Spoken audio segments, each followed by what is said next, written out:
Hello everybody, sorry I couldn't join you today. Today I have a couple of videos put together for you guys on melody. The quick version of what melody is it's the pitches that our ears are most drawn to. And there's three really important things that we need to know to be able to read melodies off of a piece of music.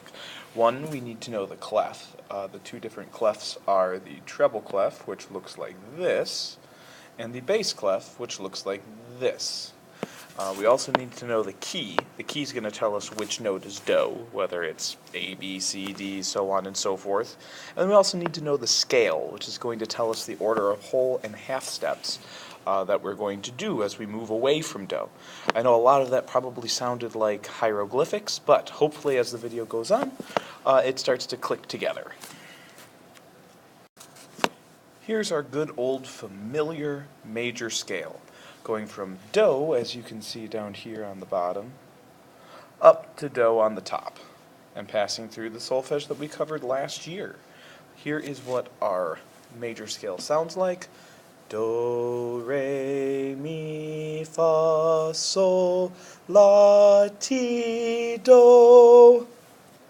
Really quickly, I want to go over some of the really important things about this scale. In a moment, you're going to see a whole bunch of writing pop up over it. So you probably noticed all these W's and H's popped up, and you probably are thinking, well, what's the deal with that? Well, what makes a major scale is this pattern of whole steps, which the W's represent, and half steps, which the H's represent. Now, the H's are highlighted because their location in the scale is what makes mi the note that we use here. So we have do, re, mi. Those are notes that are a little bit further apart. A little bit later we'll get to see something that shows us the difference between whole and half steps. But the gist of it is whole steps are a little further apart and half steps are a little bit closer together. Now, starting with these three whole steps is one of the defining parts of the major sound. Do, re, mi. It gives it its happier, brighter sound. The other one is this ti, do. That resolution between that half step is part of what gives it its defining sound that makes it feel so complete. If I stop on ti and don't keep going through, it's going to feel very incomplete to us. Do, re, mi, fa, sol, la, ti. Just really feels bothersome. Some of you probably compulsively finished the scale after that because it feels so incomplete. That special half step is called the leading tone because ti leads us back to do. So the key thing to get written in on your note guide is that the major scale is the most common scale. It's the one we're most familiar with. It sounds happy. Not that every song that's in a major key has happy lyrics or anything like that, but it tends to sound happy. And it uses mi, la, and ti. Now let's take a look at minor. So now you see these pink notes have pushed out mi, la, and ti, so that they are no longer in the scale. In fact, let's go ahead and scratch them out. They are not in the minor scale, which is what we're on here. And that means that our order of whole and half steps gets disrupted and changed.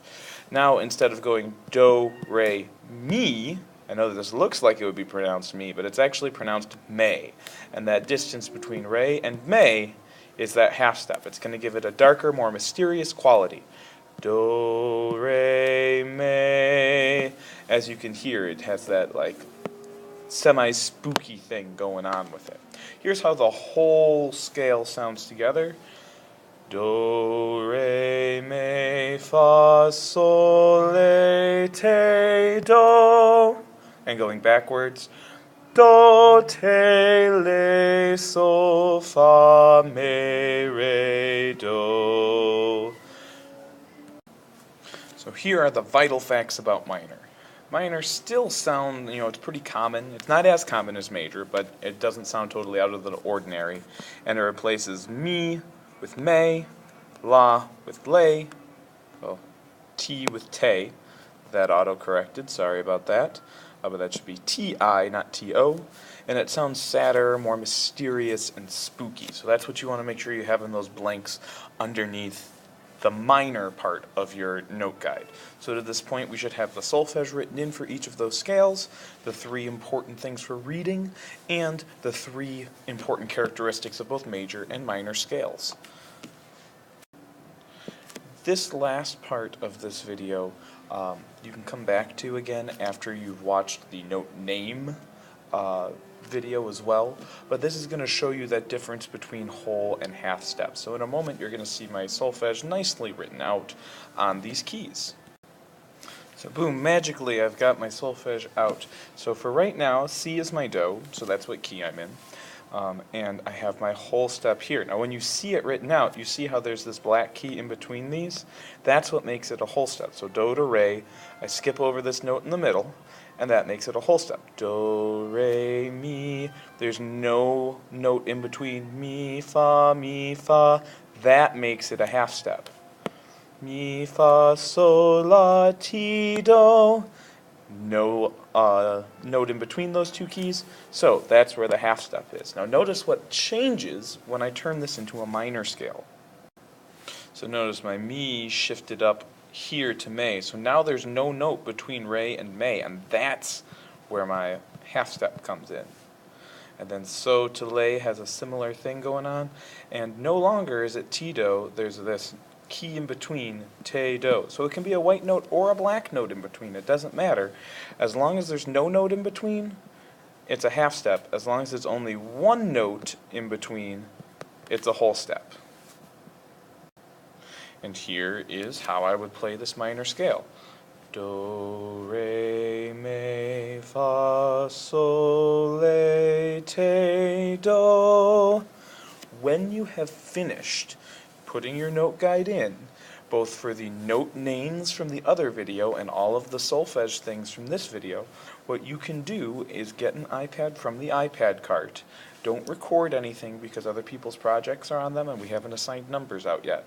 But you can open up a keyboard and you can start practice playing through with these different scales, finding the whole steps and the half steps on them. If you get to the point where you're able to consistently do that, you also have the choice to take your packets that we've been writing the rhythm in on and see if you can figure out how to play any of the songs in them. Now, some of them may end up sounding a little bit funky because we haven't gone over sharps and flats yet. I would recommend, if you don't want to run into that as an issue, you should try playing Hey Ho Nobody Home. There's only 1 note that'll sound a little bit funky in it, or doing Peace Like a River.